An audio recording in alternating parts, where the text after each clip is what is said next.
Shalom, selamat pagi Bapak Ibu Saudara-saudara yang saya kasih dalam Tuhan. Salam jumpa kembali dalam doa pagi GKO Cibitung pada hari ini, Sabtu 21 Oktober 2023.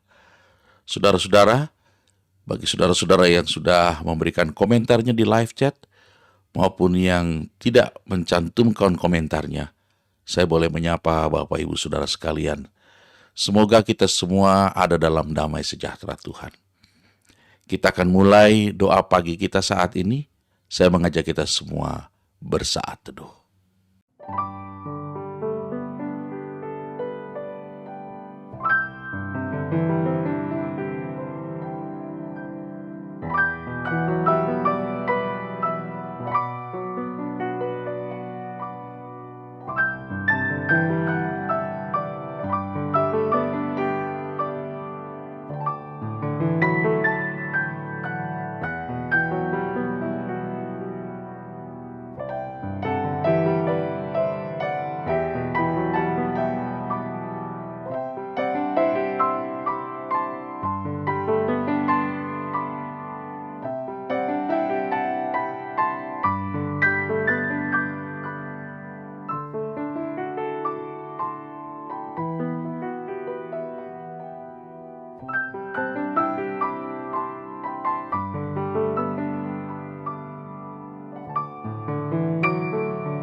Saudara-saudara, kita memulai ibadah ini dengan menyanyi dari Kidung Keesan 649, Tenang dan Sabarlah.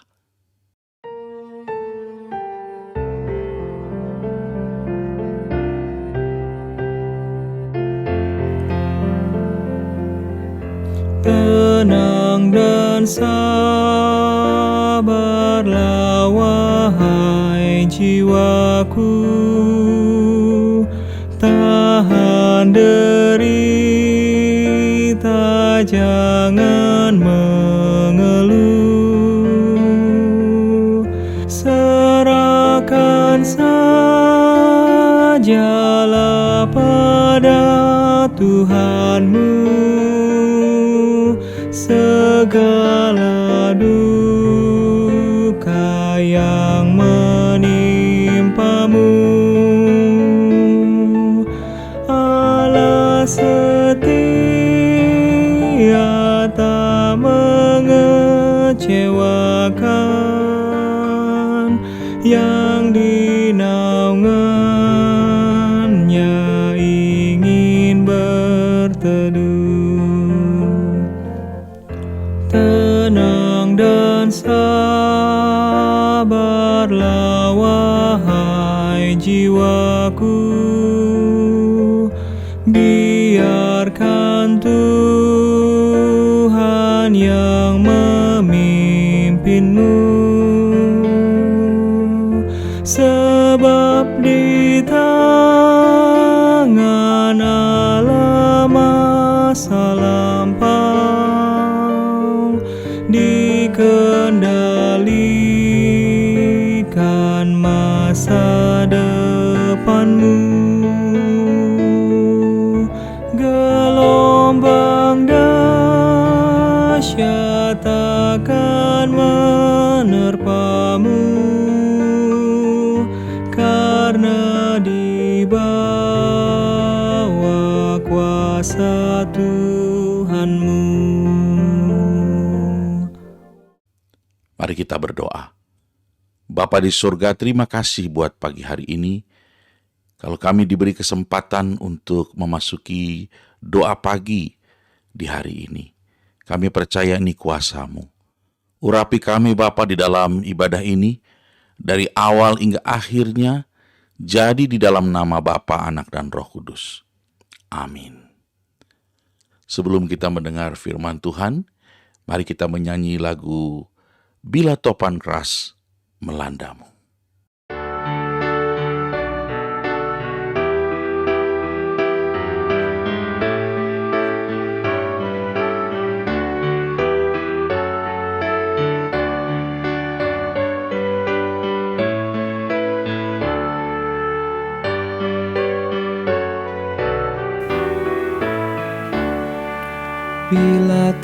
Hujan keras melanda hidupmu, bila putus asa dan letih lesu, berkat Tuhan satu-satu hitunglah, kau niscaya kagum oleh kasih-Nya.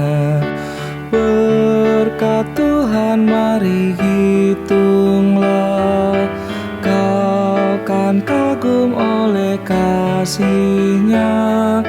Berkat Tuhan mari hitunglah, kau niscaya kagum oleh kasih-Nya. Adakah beban membuat kau penat? Salib yang kau pikul menekan berat. Hitunglah berkat-Nya, pasti kau lega, dan bernyanyi terus penuh bahagia. Berkat Tuhan mari hitunglah, kau kan kagum oleh kasih-Nya. Berkat Tuhan mari hitunglah, kau niscaya kagum oleh kasih-Nya.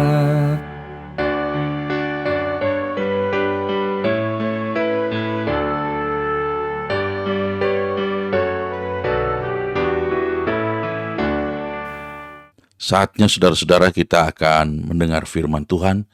Mari kita berdoa. Dimuliakanlah Bapa, Anak, dan Roh Kudus. Saat ini kami akan mendengar firman-Mu.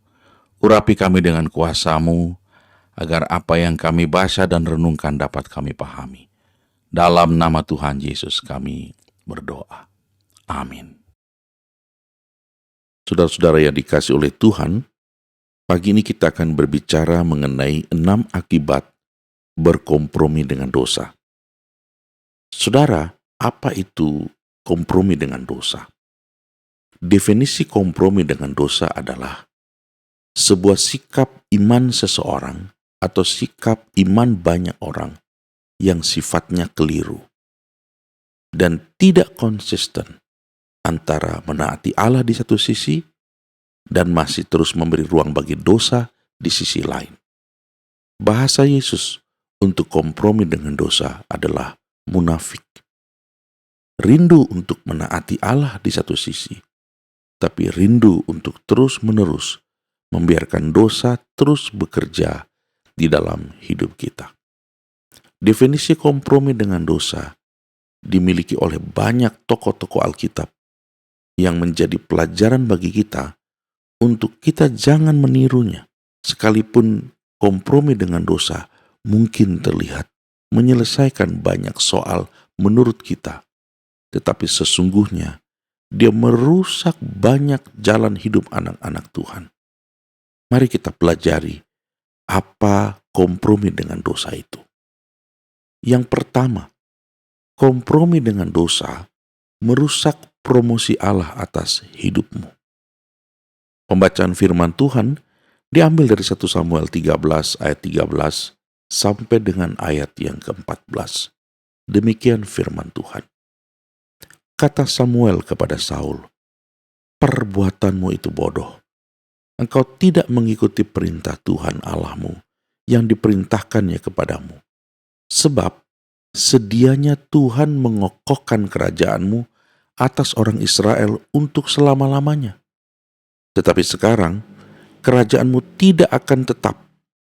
Tuhan telah memilih seseorang yang berkenan di hatinya, dan Tuhan telah menunjuk dia menjadi raja atas umatnya, karena engkau tidak mengikuti apa yang diperintahkan Tuhan kepadamu."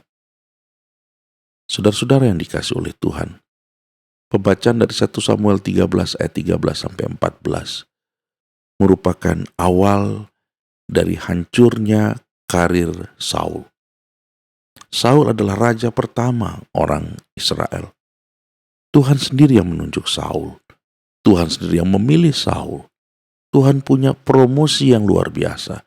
Tuhan punya rencana yang luar biasa untuk Saul. Namun sayang, Saul merusaknya. Karena Saul berkompromi dengan dosa. Samuel sudah memerintahkan agar Saul taat pada perintah Allah. Namun berulang-ulang kali Saul tidak taat. Saul lebih peduli apa yang menjadi karirnya, jabatannya, pangkatnya, nama baiknya, pencapaiannya. Dia tidak peduli siapa yang sudah memberikannya. Karena itu, dia pikir dengan terus-menerus dia berjuang mempertahankan karirnya. Hal itu akan menjadikan dia lebih baik. Ternyata tidak. Hal itu justru membuat dia perlahan-lahan hancur dan promosi Allah atas hidupnya ditarik. Alkitab dengan jelas berkata, sedianya Tuhan mengokohkan kerajaanmu atas orang Israel untuk selama-lamanya. Bahasa kita hari-hari, tadinya Tuhan berniat untuk menjadikan engkau menjadi raja yang kuat. Namun, karena engkau tidak taat, engkau berkompromi dengan dosa berulang kali, maka semua promosi yang Allah siapkan untukmu hilang. Saudara, kita harus beritahu anak-anak kita. Kita jangan hanya berdoa supaya mereka memiliki pencapaian dan karir yang hebat. Kita harus berdoa supaya mereka tidak berkompromi dengan dosa. Mereka tidak bermain-main dengan dosa. Mereka tidak menganggap enteng dosa. Sebab kalaupun mereka itu cerdas, sekalipun mereka itu berbakat, punya potensi, talentanya bagus, namun mereka lemah secara iman, bermain-main dengan dosa, berkompromi dengan dosa. Maka ketika Allah memakai Saul sebagai contoh, dia pun tidak segan-segan akan melakukannya buat anak-anak kita. Anak-anak kita yang kita pikir akan cerdas luar biasa, tetapi karena mereka tidak taat, Allah mengangkat promosi dari anak kita dan menyerahkannya kepada orang lain. Tuhan mengangkat promosi dari Saul dan memberikannya kepada Daud.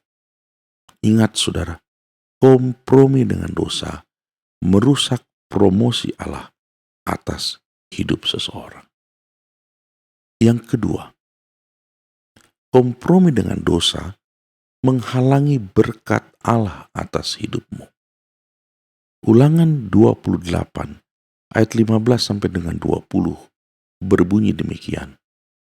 Tetapi jika engkau tidak mendengarkan suara Tuhan Allahmu dan tidak melakukan dengan setia segala perintah dan ketetapannya yang kusampaikan kepadamu pada hari ini.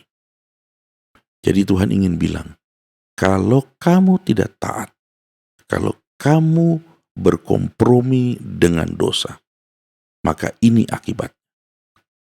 Maka segala kutuk ini akan datang kepadamu dan mencapai engkau.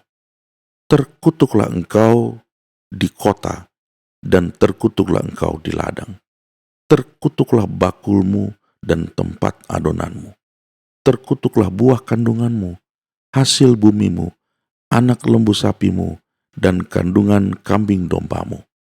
Terkutuklah engkau pada waktu masuk, dan terkutuklah engkau pada waktu keluar. Tuhan akan mendatangkan kutuk huru-hara dan penghajaran ke antaramu dalam segala usaha yang kau kerjakan, sampai engkau punah dan binasa dengan segera karena jahat perbuatanmu, sebab engkau telah meninggalkan aku. Saudara, kita diberkati oleh Tuhan, tapi Tuhan juga bisa mengangkat berkat itu dari kita. Ketika saudara dan saya tidak menghormati Tuhan, kita berkompromi dengan dosa, bermain mata dengan kegelapan, maka Tuhan tidak segan-segan akan menyatakan sikapnya terhadap kita. Ingat, ketaatan mendatangkan berkat, karena ketaatan itu menghormati Tuhan. Ketidaktaatan menghina Tuhan. Maka Tuhan tidak segan-segan untuk bersikap tegas terhadap mereka yang menghina Allah dalam segala jalan. Karena itu saudara-saudara, perhatikanlah bagaimana kita hidup. Jangan waktu kita susah, kita belajar taat luar biasa, tunduk luar biasa, beribadah luar biasa. Namun ketika semua itu sudah tercukupi, kita mulai lupa daratan. Kita mulai berkompromi dengan dosa. Dan akibatnya Tuhan bilang, kau tidak mendengar suara Tuhan Allahmu, maka segala berkat-berkat itu akan kuambil. Akan kugeser dari hidupmu. Bahkan engkau tidak akan menerimanya lagi. Karena apa? Karena engkau tunduk pada dosa. Biarlah dosa yang akan memberkatimu. Biarlah kegelapan yang akan memberi kamu kelimpahan. Dan kita tahu, dosa dan kelimpahan, dosa dan kedagingan tidak mampu memberikan kelimpahan yang sama seperti yang diberikan oleh Tuhan kepada kita. Perhatikan saudara-saudara, kompromi dengan dosa menghalangi berkat Allah atas hidupmu. Kalau kita merasa belakangan ini, mengapa kok hidup kita kok luar biasa seretnya, luar biasa sulitnya? Coba duduk dan perhatikan bagaimana kita hidup.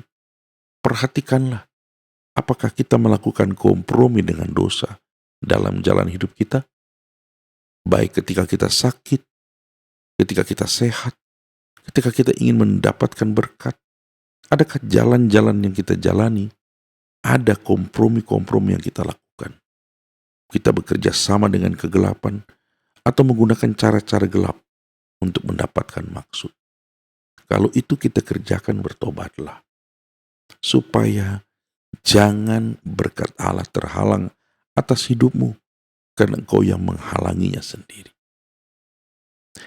Yang ketiga, saudara, kompromi dengan dosa meniadakan perlindungan Allah atas hidup. Ini mirip dengan yang kedua. Ketika di zaman Nabi Yoel, Israel tidak belajar taat, maka Tuhan mengangkat tangannya dari kehidupan bangsa itu. Tahukah saudara apa yang terjadi? Ada banyak belalang-belalang yang datang bergantian seperti bencana dan wabah. Belalang-belalang tersebut menghantam mulai dari buah, bulir, sampai kepada akar sekalipun, tuntas dibabat. Apa yang ditinggalkan belalang pengerip telah dimakan belalang pindahan. Apa yang ditinggalkan belalang pindahan telah dimakan belalang pelompat. Dan apa yang ditinggalkan belalang pelompat telah dimakan belalang pelahap. Mengapa Tuhan tidak melindungi kita? Yesaya 59 ayat 1-2 menjelaskan bahwa bukan karena tangan Tuhan bukan karena tangan Tuhan kurang panjang, juga bukan karena telinganya kurang tajam, tapi yang menjadi penghalang adalah dosamu, adalah kejahatanmu. Karena itu saudara-saudara, begitu kita menjadi orang Kristen, belajarlah untuk tidak bermain-main dengan dosa, tidak berkompromi dengan dosa. Sebab begitu kita berkompromi dengan dosa, di titik itulah Tuhan meletakkan semua perlindungan-perlindungannya jauh dari kita. Dia membiarkan apa yang kita puja, apa yang kita peluk di dalam dosa, bermain-main dengan kita, sampai kita kapok. Saudara-saudara, terkesan seperti mengada-ngada atau menakut-nakuti. Tidak. Ini firman. Firman itu bersifat tetap. Ketika dia mengatakan, jangan berdosa. Jangan bermain-main dengan dosa. Jangan berkompromi dengan dosa. Tuhan tidak mengendurkan sikapnya dari sana. Dia tetap tegas untuk hal itu. Saudara, yang berikutnya. Yang keempat, kompromi dengan dosa menjadikan diri saudara seteru Allah. Yakobus 4 ayat 4 berkata, "Hai kamu, orang-orang yang tidak setia, tidakkah kamu tahu bahwa persahabatan dengan dunia adalah permusuhan dengan Allah? Jadi barang siapa hendak menjadi sahabat dunia ini, ia menjadikan dirinya musuh Allah. Dengan kata lain, barang siapa hendak menjadi orang-orang yang berkompromi dengan dunia ini, ia menjadikan dirinya seteru Allah atau musuh Allah. Allah tidak bergaul dengan mereka yang berkompromi dengan dosa. Di tangan satu memeluk kebenaran, di tangan yang lain memegang lumpur dosa. Allah tidak pernah bergaul dengan orang-orang itu. Allah menolak bergaul dengan orang-orang yang berkompromi dengan dosa. Coba perhatikan jalan hidup kita. Adakah kita sedang berkompromi dengan dosa? Adakah cuman gara-gara kepingin sehat kita memakai dukun? Adakah cuman untuk kita diberkati kita menggunakan cara-cara yang tidak benar? Adakah untuk kita menjadi orang-orang yang penting di satu instansi, kita memfitnah sana, memfitnah sini, kita menjelekan sana, menjelekan sini? Kalaupun kita terpilih dan menggantikan orang-orang itu, ingat, itu tidak akan lama. Karena kompromi dengan dosa menjadikan saudara seteru Allah. Dan Allah tidak mendengar doa. Tuhan tidak akan melindungi orang-orang yang berkompromi dengan dosa. Yang kelima, berkompromi dengan dosa mencelakakan diri sendiri. Saudara-saudara yang dikasih oleh Tuhan, kisah ini diambil dari kisah Ananias dan Safira yang saya baca demikian dari kisah 5 ayat 3-5. Tetapi Petrus berkata, "Ananias, mengapa hatimu dikuasai iblis, sehingga engkau mendustai Roh Kudus dan menahan sebagian dari hasil penjualan tanah itu? Selama tanah itu tidak dijual, bukankah itu tetap kepunyaanmu? Dan setelah dijual, bukankah hasilnya itu tetap dalam kuasamu? Mengapa engkau merencanakan perbuatan itu dalam hatimu? Engkau bukan mendustai manusia, tetapi mendustai Allah." Ketika mendengar perkataan itu, rebahlah Ananias dan putuslah nyawanya. Maka sangatlah ketakutan semua orang yang mendengar hal itu. Saudara-saudara, ini contoh. Mau ikut Tuhan, rajin melayani, tetapi diam-diam punya rencana berkompromi dengan dosa. Berencana jadi berkat, jual tanah, jual harta, tapi masih berbohong. Karena kepingin mendapat kesan dari orang banyak bahwa mereka juga ikut berkorban untuk orang-orang lain. Tetapi mereka masih juga memelihara keinginan untuk tetap diberkati, tetap kaya, tetap tidak mau kekurangan. Sehingga mereka menyembunyikan sebagian dari penjualan itu. Kompromi semacam itu tidak disukai Allah. Roh Kudus dengan tegas mengkoreksi hidup Ananias dan Safira. Sayangnya, mereka tidak dapat kesempatan untuk melihat perbaikan itu. Tuhan ingin setiap anak-anak Tuhan terlibat di dalam pelayanan, hidup dalam hal-hal yang semakin hari semakin maju. Tapi Tuhan tidak mau. Dalam perjalanan pelayanan, dalam keterlibatan dalam seluruh aktivitas gereja, kita terus bermain-main dengan dosa. Kita diam-diam berkompromi dengan dosa. Tuhan tidak akan membiarkan hal itu. Dia mencegah semua cara-cara yang membuat orang-orang yang berkompromi dengan dosa tidak akan panjang di dalam tugas-tugasnya. Tuhan menolak. mendukung orang-orang yang satu kaki di sebelah kebenaran dan kaki lainnya di dalam ketidakbenaran. Dan yang keenam, kompromi dengan dosa meresikokan masa depan diri kita dan keluarga. Saudara, kompromi dengan dosa sama dengan kita menghancurkan diri kita sendiri dan menghancurkan keluarga kita. Kita baca dalam 2 Samuel 12 ayat 10. Ini kisah tentang Daud yang karena berkompromi dengan dosa, dia menanggung akibat itu selamanya.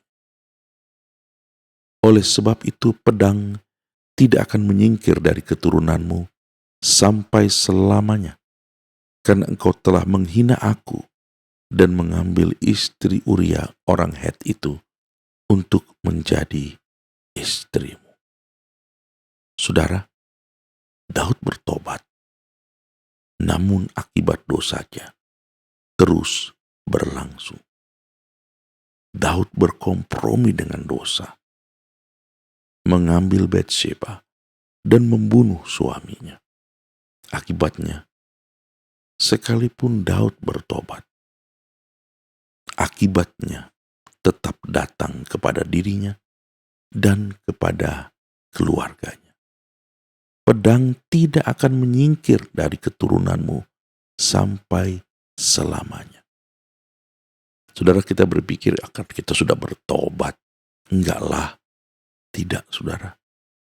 Karena itu jangan pernah berkompromi. Karena begitu kita berkompromi, maka kita tidak bisa mundur lagi. Dan akibatnya menyedihkan. Bukan saja merusak dirimu, tapi juga merusak keluargamu.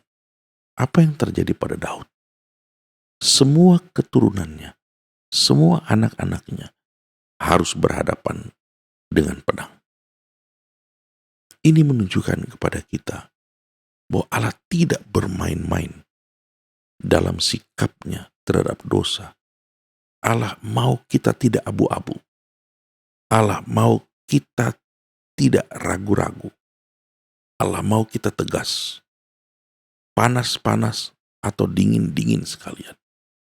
Dia tidak mau kita hari ini A, besok B terhadap dosa.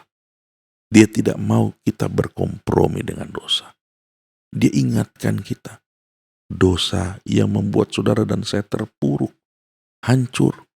Dosa yang membuat Adam dan Hawa terusir keluar. Dosa yang membuat Kristus harus menanggung akibatnya. Dan dosa pula lah yang kalau tidak pernah kita tegas, dia juga akan memporak-porandakan kita semua. Hari ini kita diingatkan, jangan berkompromi dengan dosa. Dan kalau langkah yang sedang kita kerjakan, diam-diam, sadar atau tidak sadar, kita sedang berkompromi dengan dosa. Hentikanlah sebelum akibat-akibat lebih jauh menimpa hidup kita. Ingat, Allah memang maha kasih saudara. Tapi Allah sampai kapanpun membenci dosa dan orang yang bermain-main dengan dosa. Tuhan memberkati kita semua. Amin.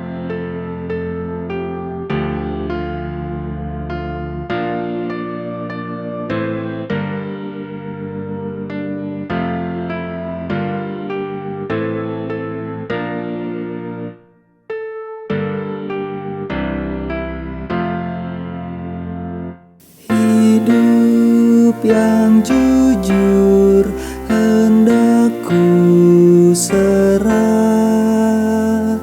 pada Yesusku yang aku sembah. Persekutuan mesra dan kudus ingin ku ikat dengan penebus. Ya Yesus, korbankan darahmu bagiku. Ku beri masa depanku dan hidup bagimu. Hatiku ku serahkan menjadi tahtamu. Ku minta kuasailah seluruh hidupku. Bagiku Yesus memberi nyawanya, menanggung dosaku di Golgota. Terdorong kasih begitu mulia, seluruh hidup ku beri padanya. Ya Yesus, kau korbankan darahmu bagiku. Ku beri masa depanku dan hidup bagimu. Hatiku ku serahkan menjadi tahtamu. Ku minta kuasailah seluruh hidupku.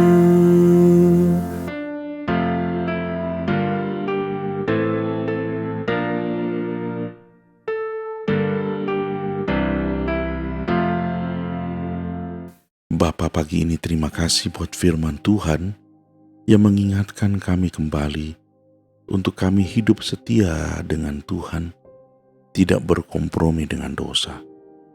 Kami sadar bahwa kompromi dengan dosa hanya akan membawa kami pada kehancuran. Urapi kami, jamah kami, ingatkan kami, agar kami tidak teledor dalam perjalanan kami saat ini. Terima kasih Bapa di sorga. Biarlah firman ini menjadi pegangan buat kami dan juga pegangan buat anak-anak kami. Terima kasih Bapa. Dalam kesempatan ini kami tetap berdoa, menyerahkan Majelis Jemaat GKO Cibitung, mulai dari Gembala Sidang Bapak Pendeta Daniel Sakarias, Ibu Pendeta Marta Uli Nanababan sebagai Pendeta Non-Gembala Sidang, seluruh anggota PHM, seluruh koordinator komisi kategorial, seluruh koordinator komisi non-kategorial. Tuhan menjamah kami semua. Tuhan memakai kami semua. Kami serahkan seluruh kami para pelayan yang bertanggung jawab di dalam gereja ini untuk betul-betul dijamah oleh Tuhan dan dimampukan oleh Tuhan. Kami juga berdoa untuk seluruh pengurus komisi, baik komisi kategorial maupun komisi non-kategorial. Seluruh pengurus Tuhan berkati, Tuhan urapi, Tuhan mampukan. Terima kasih. Kami berdoa juga buat mereka yang sakit. Kami tetap bawa dalam doa, baik mereka yang sakit maupun di dalam pemulihan. Ibu Elizabeth Maak, Ibu Maria Syabandar, Ibu Tabarat Boruhu Tagalung, Ibu Erliana Barus, Ibu Aseng Panjaitan, Ibu Delvi Tambunan, Bapak Sutanto Tatang, Ibu Teli Syahaya, Bapak Parlin Sihotang, Bapak dan Ibu Monas, Opung Morlan Sinaga Boru Simbolon, Bapak Penatua Jan Krosman Panggabean, Bapak Benyamin Mahulete, Ibu Bakara, Ibu Mary Boru Manurung, anak Vanessa dan Jesslyn. Engkau menjamah mereka semua. Engkau memulihkan mereka semua di dalam nama Tuhan Yesus. Juga anggota keluarga yang bekerja jauh dari keluarga mereka. Tuhan memberkati mereka semua. Tuhan melindungi mereka semua. Tuhan membungkus mereka dengan kuasa-Mu. Bapak Belman Sitinjak, Bapak Alfred Silitonga, Bapak Pertohonan Panjaitan, Bapak Filemon Benu, Bapak Jeffrey Besi, Saudara David Manurung, Bapak Toner Oposunggu, Saudara Leo Butar-Butar, dan juga Saudari Victoria Sieila. Tuhan melindungi anak-anak. Tuhan menjamahnya dan membuat mereka berhasil, namun mereka tetap kuat di dalam Tuhan. Kami berdoa untuk dua ibu yang sedang mengandung. Kami berdoa untuk Ibu Dwi Cynthia Boru Manurung dan Ibu Parlin Sihotang. Tuhan melindungi kandungan dari ibu-ibu ini. Biarlah mereka pada waktunya boleh melahirkan dengan selamat, anak dan ibu dalam kondisi sehat. Kami tetap membawa Ibu Dewes Pakpahan, Ibu Adeline Laia, Ibu Marlin Sinurat, Ibu Lisda Sinaga, Saudara Daniel Sirait, Saudari Nelly Manurung, Saudari Royana dan Ibu Rista Tampu Bolon. Tuhan memakai mereka menjadi alat-Mu yang ampuh dan luar biasa untuk kesehatan masyarakat. Kami berdoa untuk anak-anak kami, baik mereka yang masih di bangku SD, SMP, SMU, bahkan yang sudah masuk di perguruan tinggi. Tuhan, baik mereka yang ada dekat maupun jauh, diberkati, dilindungi, diberi hikmat, dan anak-anak kami bertanggung jawab dalam pendidikan mereka. Bahkan kami juga berdoa untuk anak-anak kami yang mencari pekerjaan, mereka yang mencari pasangan hidup, mereka yang rindu memperoleh keturunan. Kiranya diberkati oleh Tuhan. Terima kasih, doa mereka dijawab oleh Tuhan. Terpujilah Allah yang baik. Hamba berdoa untuk semua yang ada di dalam ibadah doa pagi secara live streaming, baik mereka yang sudah menuliskan namanya ataupun tidak, semua yang ada diberkati oleh Tuhan. Pergumulan-pergumulan mereka dijawab oleh Tuhan. Inilah doa kami di dalam nama Tuhan Yesus yang sudah mengajar kami berdoa. Bapa kami yang di surga, dikuduskanlah nama-Mu, datanglah kerajaan-Mu, jadilah kehendak-Mu di bumi seperti di surga. Berikanlah kami pada hari ini makanan kami yang secukupnya, dan ampunilah kami akan kesalahan kami, seperti kami juga mengampuni orang yang bersalah kepada kami. Dan janganlah membawa kami ke dalam pencobaan, tetapi lepaskanlah kami dari yang jahat.